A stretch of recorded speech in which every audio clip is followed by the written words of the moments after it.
Silvicultural principles and techniques are used for the planning and implementation of forest restoration. Silvicultural techniques mimic ecosystem processes that take place in forests, which can be the primary practice used in forest restoration. In this module, we will look over stand attributes and forest processes that are considered in silvicultural treatments for forest restoration. Silviculture deals with species composition and stand structure.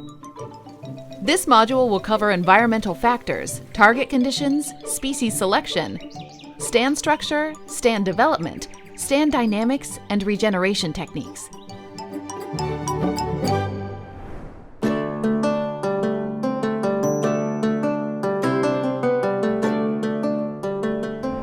Both restoration and silvicultural practices are focused on trees. Trees can easily live more than 100 years and reach a height of more than 20 meters. This means trees survive local climate conditions and disturbances for many years and need soil to support their size and environment. Therefore, site characteristics such as climate, soil, and vegetation are the first factors to consider when restoring forests through silviculture.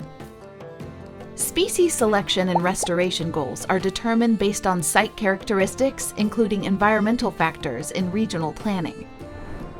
Environmental factors that influence location can be divided into climatic, physiographic, edaphic, and hydrologic factors. Climate is the most important factor for species survival, growth, and reproduction.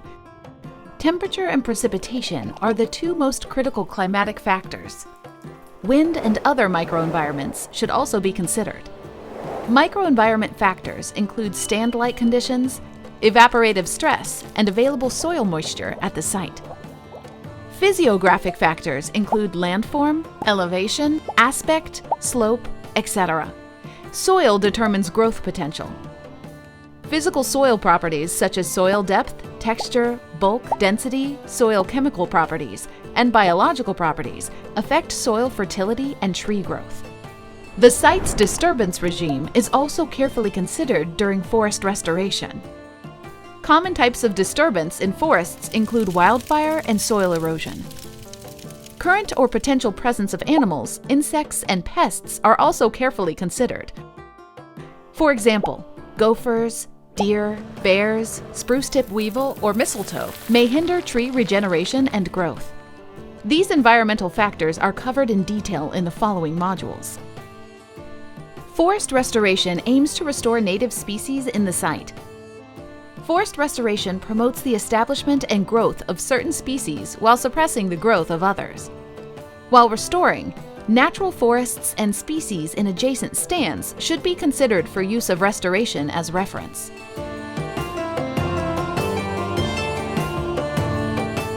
Community involvement is important in forest restoration because ecological characteristics or governance and social conditions are limited in forest restoration. Social conditions should be considered in addition to ecological conditions. Site infrastructure, such as roads for restoration, and technical constraints, including equipment operation, should be carefully studied.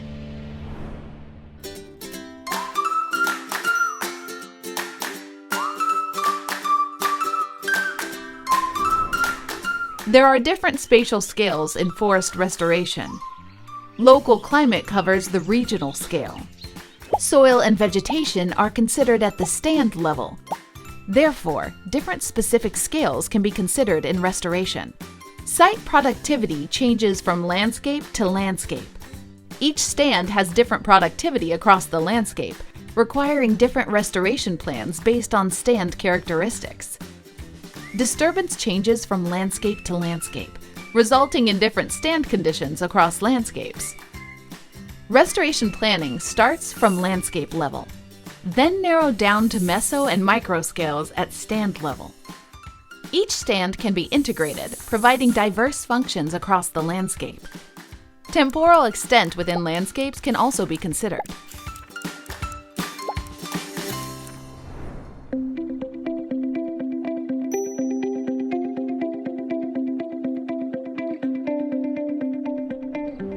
Forest restoration aims to recover forests back to their original condition, or fully functional ecosystems. Ecosystem structure produces ecosystem function. This is why forest restoration focuses on a target structure that provides full ecosystem function. Fully functioning forests provide protective, productive, and social roles.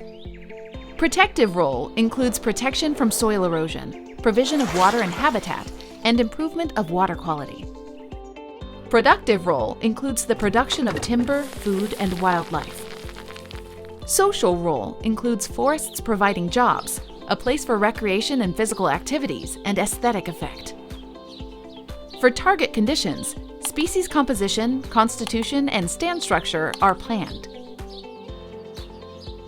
Old-growth forests often set an example in forest restoration. Old-growth forests are characterized by structural features that require a long time to develop, such as large trees, snags, downed logs, and multiple canopy layers. Different ecosystem functions are a result of these features. However, these may not be directly restored if the site is too degraded or other limitations exist. Then transition structure can be used between current and target conditions. Target conditions can be planned first at the macro level and later at the micro level.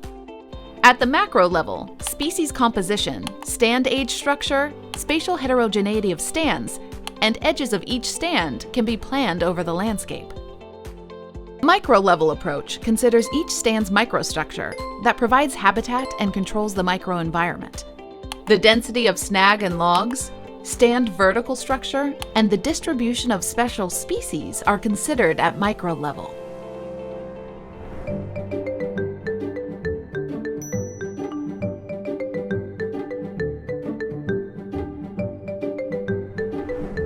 Species composition refers to species mixture.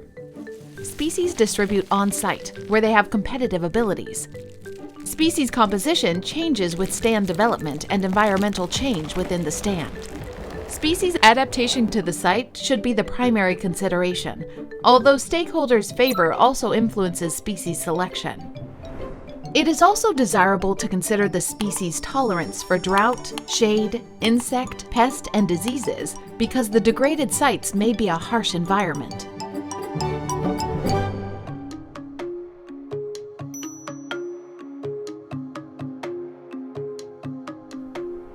Forest structure is a complex multivariate concept and varies by individual components and ecological context.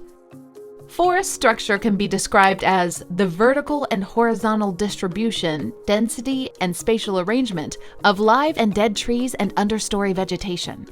Live trees, dead wood, and understory plants interactively respond to stand changes.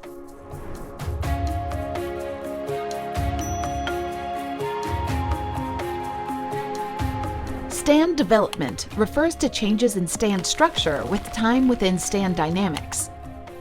Stands change from one structure to another at different rates based on tree growth.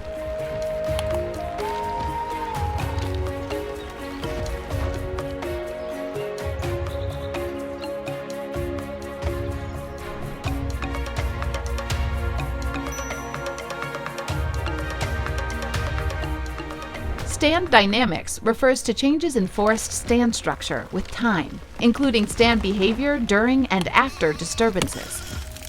Disturbances interact with stands during stand development, hindering stand development to the next stage or returning back to previous stages.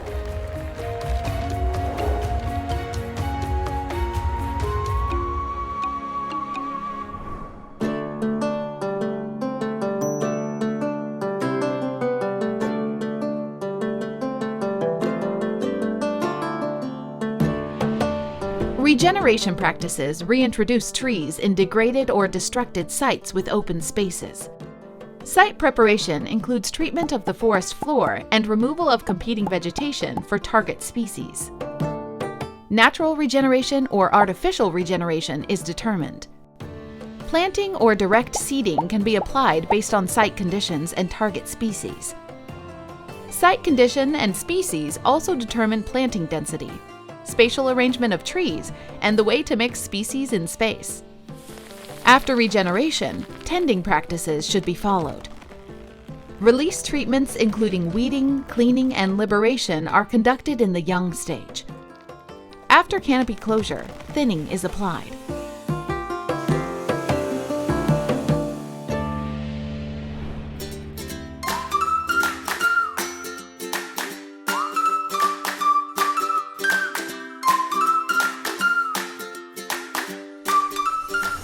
Forests are restored for diverse purposes: for obtaining wood and other tangible products, soil protection and amenity, biodiversity conservation, habitats for wildlife, recreational activities, human health or forest therapy, climate change mitigation and forestry, among others. In this module, principles and terminologies used in silviculture for restoration practices are briefly introduced. Detailed principles and techniques will be discussed in the succeeding modules.